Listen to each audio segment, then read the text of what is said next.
Hey guys, Dr. Bodle here.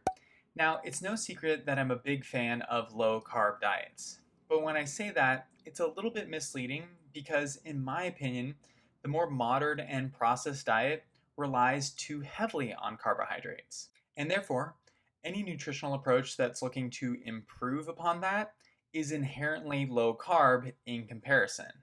Now, this doesn't necessarily mean that I think carbohydrates are bad, but if we're going to include them in our diet, we should focus on whole, unprocessed foods and limit things like refined sugars, and certainly when it comes to Hashimoto's, being mindful of our grain intake. Now, of course, if you're going to reduce your carbohydrate intake, you need to get some other calories from somewhere. Now, part of that is going to be increasing your protein intake, but the other piece is going to be increasing your fat intake. While I think getting more fat in our diet can definitely be helpful in several ways, it is also possible that if we don't get our fat intake right, it can hold us back from achieving certain goals, especially when it comes to losing weight. So let's talk more about that today, and also don't forget to like and subscribe if you've been enjoying the content. Now, as I said, if we're going to reduce one particular macronutrient, depending on the aggressiveness of that change, we're going to likely want to increase our other macronutrients to make sure we're getting enough calories throughout the day. It's generally recommended that people get 45 to 65% of their daily calories from carbohydrates, and the average American is pretty close to that number, clocking in at just under 50%. On the other hand, recommendations for percentage of calories from fat intake can range from 10% up to 35%. And although opinions vary, anything above 35% of our calories coming from fat is considered to be a high fat diet. So if we were to use a 2,000 calorie per day diet, just for easy math, 35% of that is 700 calories, which comes out to about 78 grams of fat. Remember, 1 gram of fat equals 9 calories. Now, to be the minimal threshold for a quote unquote high fat diet, 78 grams doesn't sound like that much to me. And if that's the baseline, it could make things kind of confusing. I mean, it's pretty easy to see how 78 grams of fat could be a lot different than someone doing a classic ketogenic style diet, which might be closer to 200 grams of fat. My point being is that there could be a lot of variation to what is considered high fat. And my worry is that this could lead some people astray. Now, don't get me wrong. For many people with Hashimoto's and otherwise, as they've evaluated their diet and they've determined that their carbohydrate intake isn't serving them in the way that they want it to be, making those changes and adjustments and including more fat can provide a lot of benefit. Fat can help us feel more satisfied, stay fuller longer, have better and more stable energy, encourage our body to utilize and burn fat more efficiently. And we know that if our nutritional intake of fat gets too low, then it can put us at risk for hormonal imbalances. But even though there are all these benefits, and carbohydrate intake has been looked at with a little bit more skepticism, for whatever reason, certain individuals and communities may have started to slip too far in the opposite direction. At times, you might hear certain people saying things like fat is free, or fat doesn't raise insulin levels, and therefore you can essentially eat as much as you want. Now, I think that this is something that resonates with a lot of people, or is something that we hope to be true. Because so many people who struggle with thyroid issues are often on these very calorically restrictive diets, being told that you can now eat large amounts of food can come as a huge relief. But unfortunately, this idea that fat is a free food simply isn't true. Fat, like carbohydrates, is a potential fuel for our body. And when we absorb it into our system, it raises insulin levels, and we can either utilize it and burn it for energy or store it away.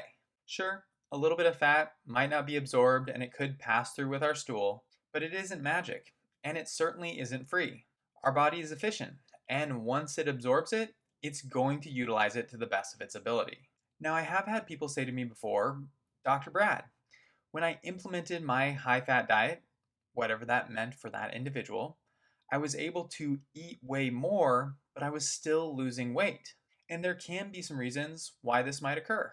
Number one, although fat does influence insulin levels, the degree to which it does that is going to be different than carbohydrates, at least in the acute response. Therefore, changing that dynamic and lowering overall insulin levels could allow your body to break down more of that stored body fat and lose some weight. And number two, as we said before, it's common for many people with thyroid problems to be on very calorically restrictive diets. Over time, this can impair and decrease our metabolic function. Sometimes, to improve in these areas, we need to eat more to stimulate more metabolic activity. Now, that might sound a little counterintuitive, but I think of it like going down a water slide. If you only have a trickle of water, you're going to get stuck. But if you can turn those pumps on a little bit more, it's going to allow things to run much smoother. But the larger point here is that, yes, by increasing your fat intake, it is possible to lose weight, and it's a strategy that I use with patients all the time. But just because we can have success with this type of approach doesn't mean that we want to make blanket statements. And it is possible for us to run into issues with fat intake as we can with many other aspects of our diet. What often happens is we're human, and we will start to distort our diet in a way that technically matches the rules, but really doesn't match the spirit or philosophy of what we're trying to do. Eating more fat to help with weight loss can be a strategy, but that's not the same as eating unlimited amounts of fat. And we have to recognize that we live in a world where we have access to more food than we ever have before. And that amount of accessibility leaves us open to manipulation. When I talk to people about adding more fat or following a high fat diet, we talk about it in reference to whole foods. That means including the fatty pieces on your steaks, leaving the skin on your chicken, enjoying things like avocado, coconut, and olives, including plenty of fatty fish, and even cooking your eggs in the bacon grease. To a large degree, this is consuming foods that have naturally occurring fat in them. And although, sure, you might have some extra fats if you include a fattier cut of steak or add some olive oil to your vegetables, but those aren't going to make a huge difference in your overall fat intake on a daily basis. The problems come when we really go out of our way to add fat and totally manipulate the diet. Large amounts of butter or cream in your coffee. Now, that might not be a problem, but what does the rest of your day look like? You might be using a lot of butter or olive oil as you cook and prepare every meal. You might have a lot of extra cheese and creams that you're adding. Maybe you're doing spoonfuls of coconut oil because you heard it helps you to get into ketosis. Maybe you're consistently choosing the fattiest meats you can find. Again, any of these things included periodically might not be a big deal. But sometimes when we start thinking high fat is best, then the answer that we come up with to any sort of problem that we might be having is to increase our fat intake. As I said before, fat is the fuel, and we have to ask ourselves, what is our body doing with what we provide it? Maybe you're really active and lean, and bumping up that fat makes a big difference for you in your function and how you feel. But if you have a significant amount of weight to lose and you're not very active, then adding a lot of excess fat might not be the route we want to take.